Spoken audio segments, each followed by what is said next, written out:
Hip hip parade for Christmas vacation. Hey guys, Chuck Timbrook, Don Brown. We're back, House of Blackout. God bless our veterans. God bless you for joining us. This week we have some selected veterans again at our table. The Veterans Round Table, which is square, but that's all right. Yep. It's still a table. We have a nice group here again tonight, and I'd like to start off across the table and have everybody introduce themselves. Another thing I want to bring in before we do this is wives. Guys, a lot of people don't do this, but military, our men that's in the military, 90% have women home waiting on them. And it takes a lot for a wife to stay home and wait on her husband in the military, not knowing what's going on. And so I want to take a second and praise them for their sacrifice of waiting and worrying while their men is in the cross seas fighting for the country. So, you know, and I think women should get a little bit of the respect for, you know, the support that they give their husband and waiting and just not knowing what could happen. You know, believe me, there are a lot of women got that taxi cab to pull up in front of their house and got some bad information. And it takes a lot to be sitting home waiting, not knowing what's going on. So I praise the women and I thank them for their service of standing behind the men and women who fought for this country. I'd like to start the introduction of our veterans. Start with you, Denny. My name's Denny Schaefer. I served from 76 to 96 in the U.S. Navy. Oh, I'm Don Brown, Army, 16 years. Basically, I'm Toby Rodriguez. I entered the Navy in 1987, retired in 2010. My name's Mike Cotter, United States Air Force, 1969, 70. Thank you guys for your service. Thank you for your introduction. And Chuck, thanks for your support. thank you, sir. I appreciate it. If it wouldn't be for you, this would not be happening. Thank you. Actually, if it wouldn't be for all of us here, this wouldn't be happening. So, you know, I don't take the credit. I give the credit to everybody for standing up and supporting what we should believe in, you know. And but hey, tonight's topic, guys, this is gonna be fun. Tonight's topic. Last week's topic was the most irritating, horrible thing that might have happened to you in the military for individual, not in war, but there's things that happen, and we got a lot of good answers from last week. This week, what is the funniest thing, or the stupidest thing that you did when you was in the military? All right. What is the stupidest or the funniest thing that you did when you was in the military?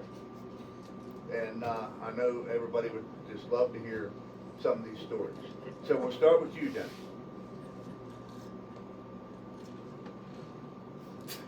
You got to think about that.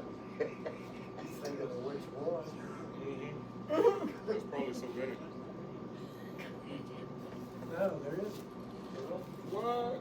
So- I found it very shocking. So what is the funniest thing that might have happened to you in the military? What is the stupidest thing that you've done or somebody else has done that was around you? something that happened around me. Now that's different. Okay, that just opens up the Okay, as I door a little bit. explained in the other video, I was a boiler technician in the engineering spaces. Okay, when I was a fireman, I think it was, I stood the upper level. Check level is what we called it, regulating the water in the boiler. And on watches, 4-hour watches, 6-hour watches, we do get bored. You know, some people, they come up with great ideas. We weren't supposed to sit down, but when you're not working during the day and you got after, let's say, 1700, 5 o'clock at night, you're standing at watch, you're bored, and you sneak a paint bucket over on the deck. Well, this one guy, he's sitting up there, and he's messing with the guy on the lower level. The guy on the lower level is what we call the burnerman. He regulated fire in the boiler. And he would mess with him. He'd drop stuff down on his head. And, you know, well, he decided he was gonna mess with him, make it look like he was gonna pour paint on him. Well, guess what? The paint lid wasn't tight, and he poured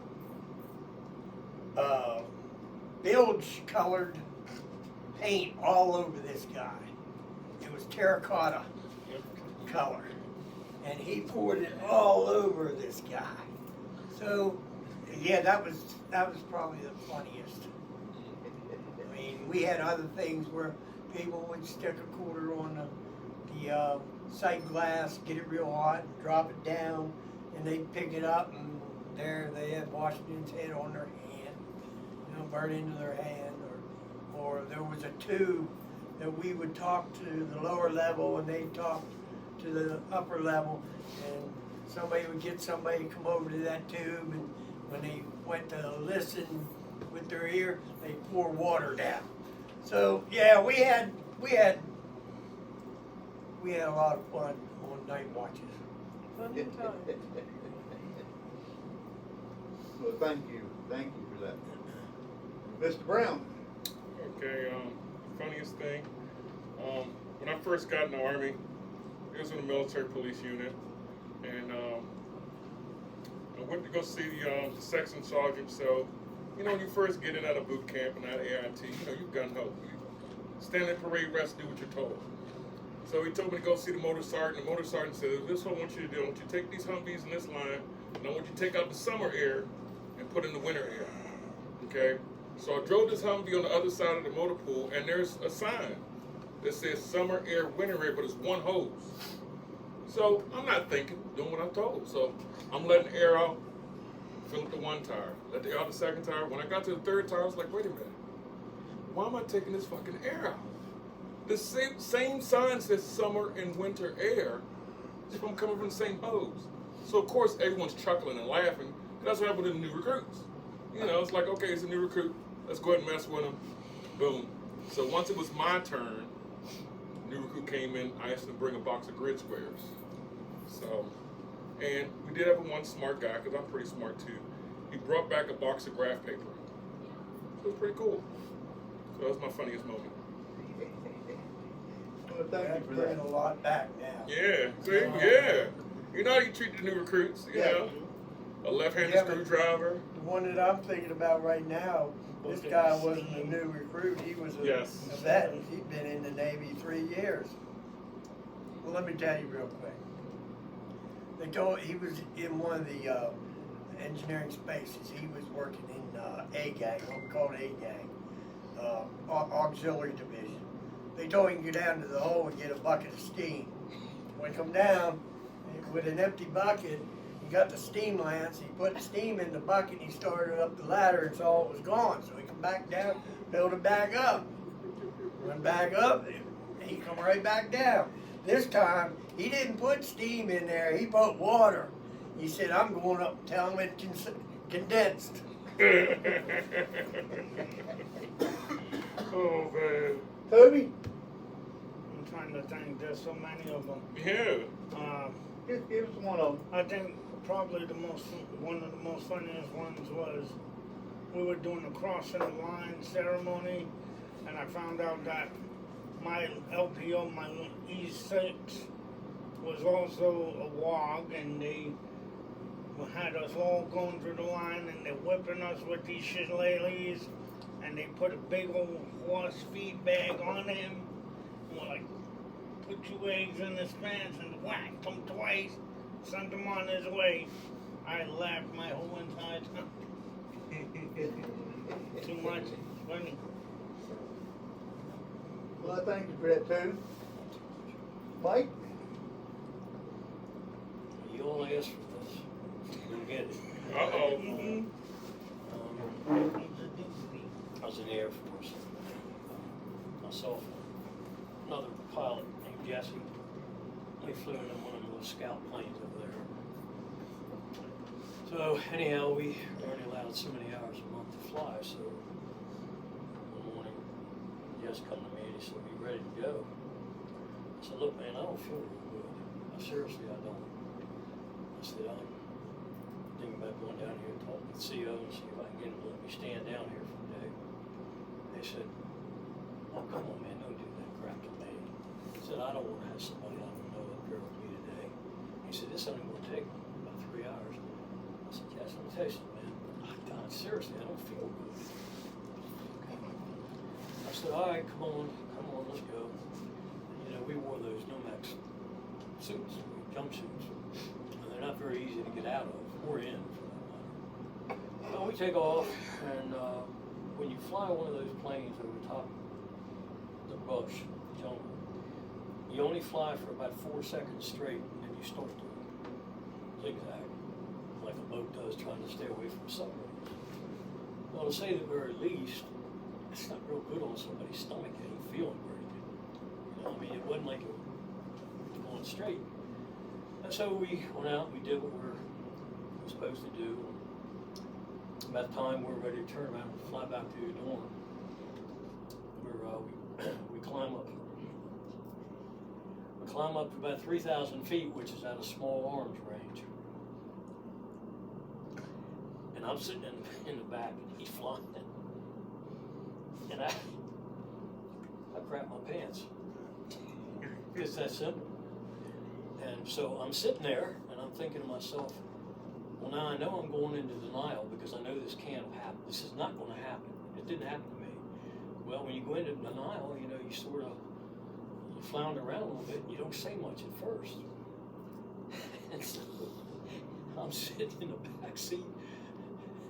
I called up on my headset, and I said, "Hey, Jess, I think something's wrong in the inside of this aircraft."